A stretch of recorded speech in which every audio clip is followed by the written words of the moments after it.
सीता, आखिर ये दुनिया इतनी डरावनी क्यों होती जा रही है? हर दिन हर दिन छोटी बच्चियों के साथ अपराध की इतनी सारी घटनाएं सामने आ रही हैं। इंसानियत नहीं है क्या लोगों में? तुम्हें पता है, आज सीतामढ़ी में एक 10 साल की बच्ची का एक युवक ने, मैं बता नहीं सकती हूँ तुम्हें, मुझे कितना गुस्सा आ रहा है ऐसे इंसान पे। ये लोग इंसान कहलाने के लायक ही नहीं है। ये लोग तो तो जो कहानियां मुझे सुनाती है ना, राक्षसों की और देवी देवताओं की, लोगों की, सतयुग की, द्वापर युग की, पता है, ये लोग उस राक्षस से भी ना गए गुजरे हैं। पता है, ऐसे लोग ना कीड़े हैं, कीड़े, गंदी नाली के कीड़े, सड़े हुए लोग, कलंक हैं ऐसे लोग अपने परिवार पे, अपनी माँ पे, जिन्होंने ऐसे लोगों को पैदा किया है, वैसे पेरेंट्स पे। लड़कियों को तो संस्कार के नाम पे इन लोगों ने बंदी बना के रख लिया, और लड़कों को क्या सिखाया? ये करना छोटी छोटी बच्चियों के साथ। छी, कैसी थी ये पीढ़ी और कैसी है, और पता नहीं क्या सिखा रही है अपने बच्चों को यार। समझ में नहीं आ रहा है, गुस्सा आ रहा है मुझे। और देखो, पुणे में कुछ दिन पहले एक 65 साल का बुजुर्ग आदमी एक 4 साल की बच्ची के साथ गलत हरकत करता है। बताओ, बताओ, वो उसके दादा के नाना के उम्र का आदमी। किसी पे भरोसा नहीं किया जा सकता है आज के डेट में। क्यों हो रहा है ये सब सीता? मुझे तो समझ में नहीं आता है। आखिर इसका सॉल्यूशन क्या है और प्रॉब्लम कहाँ है? इंसानियत खत्म नहीं हुई गीता, लेकिन हाँ, लोगों का मन ना बहुत गंदा हो चुका है, गलत चीजों से भर चुका है। और जब मन में गलत चीजें भर जाती हैं तो सोच ऑटोमेटिकली ही गंदी हो जाती है। लोगों की सोच इतनी खराब क्यों होती जा रही है? इसके कई कारण हैं। गलत संगति, संस्कारों की कमी, और नशा, महिलाओं के प्रति गलत सोच, महिलाओं को वस्तु समझ लेना, उन्हें इंसान ना समझना।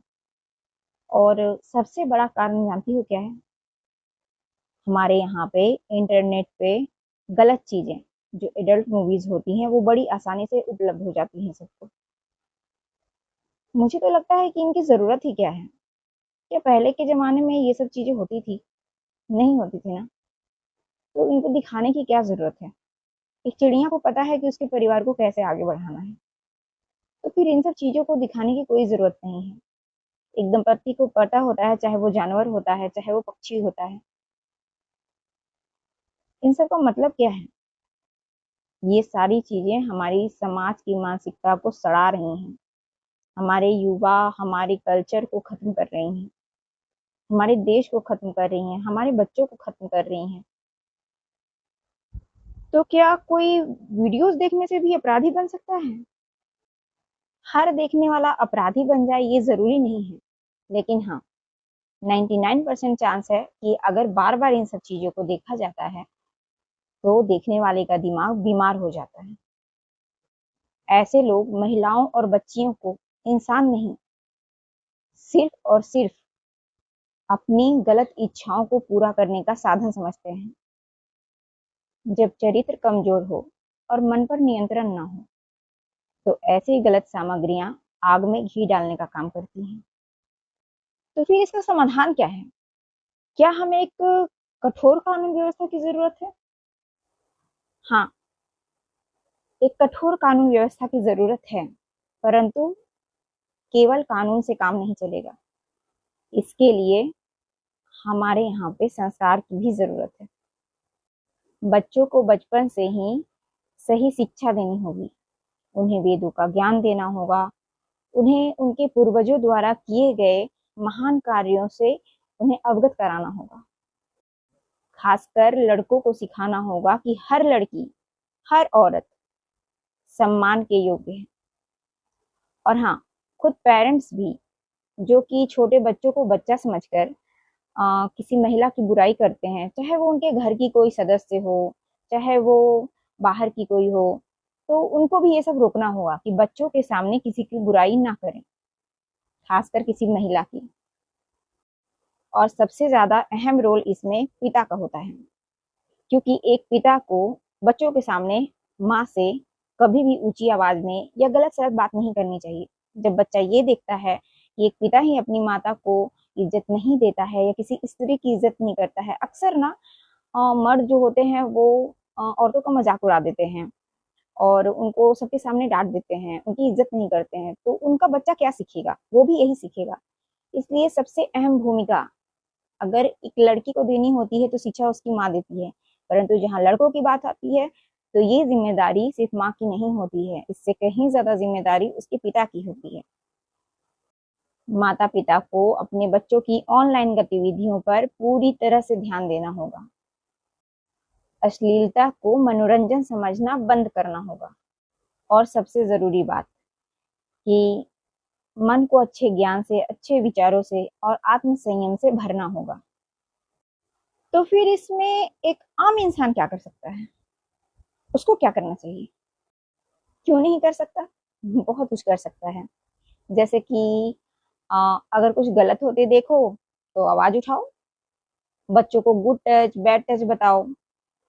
फिर सोशल मीडिया पर अगर कोई गंदगी फैला रहा है और गंदी वीडियोस बना रहा है तो फिर उसको, ऐसे लोगों को बढ़ावा मत दो, ऐसे लोगों को सपोर्ट मत करो, उनको बाइकआउट करो। और हाँ, अपने घर से ही सम्मान और संस्कार की शुरुआत करो। अब मेरी समझ में आया, समस्या केवल अपराधियों की नहीं बल्कि समाज की चुप्पी की भी है। हाँ गीता, जब ये समाज अपने संस्कारों को छोड़ देता है ना तो मासूमियत असुरक्षित हो जाती है। बच्चों और बच्चियों की सुरक्षा सिर्फ कानून की जिम्मेदारी नहीं, हमारी और आपकी भी है। तो इसलिए अगर आपको लग रहा है कि हम शुरुआत कहाँ से करें, अपने बच्चों में अच्छी शिक्षा कैसे भरें, ये पीढ़ी तो गंदी हो चुकी है, सड़ चुकी है, आगे की पीढ़ी को कैसे अच्छा करें, तो आप हमारे चुलबुल किड्स वर्ल्ड चैनल से जुड़ सकते हैं। उसमें हम शॉर्ट्स वीडियोस में छोटे छोटे बच्चों के लिए बहुत ही आसान ड्राइंग्स और क्ले आर्ट, बहुत सारे आर्ट सिखाते हैं। और लॉन्ग वीडियोस में हम अच्छी अच्छी कहानियां बच्चों को बताते हैं। एक सीरीज मैंने अभी अभी ही स्टार्ट की है जिसमें हम छोटे बच्चों को सनातन धर्म के बारे में, वेद और पुराणों के बारे में आगे और बहुत कुछ बताने वाले हैं। तो हमारे चुलबुल किड्स वर्ल्ड चैनल को सब्सक्राइब कर लीजिएगा, लिंक मैं डिस्क्रिप्शन बॉक्स में डाल दूंगी। अगर बेटियों को सुरक्षित भविष्य देना है तो याद रखिएगा, समाज को अपनी सोच बदलनी होगी, बच्चों में संस्कार डालने होंगे। अभी से, आज से